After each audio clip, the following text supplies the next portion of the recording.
Welcome to Kenton's videos. Enjoy the video. In this video, I will explain how to win Japanese claw machines. First, take a moment to observe the machine carefully.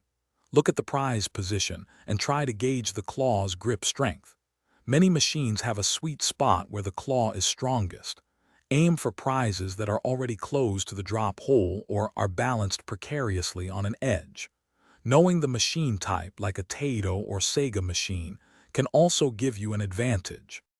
Next, let's talk about specific claw techniques. For machines with two-prong claws, often the best strategy is to push the prize rather than lift it. Position one prong behind the prize to nudge it forward or off a ledge.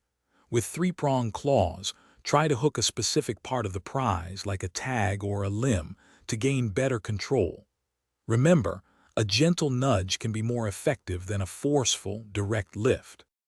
It's also crucial to understand the machine's underlying mechanics. Some Japanese claw machines operate on a pity timer, meaning the claw strength increases significantly after a certain number of plays, guaranteeing a win. Pay attention to the prize weight and shape. Lighter, oddly shaped prizes can be easier to manipulate. Always seek out machines where prizes are already in a favorable position, perhaps tilted or stacked, giving you a head start. Finally, practice and patience are key to becoming a claw machine master.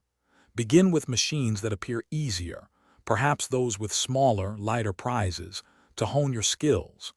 Watching other players can provide valuable insights into different strategies and common mistakes to avoid. Remember, it's perfectly fine to walk away from a machine that seems too challenging or expensive. Your goal is to have fun and win prizes efficiently. Thanks for watching. Consider subscribing if we helped you.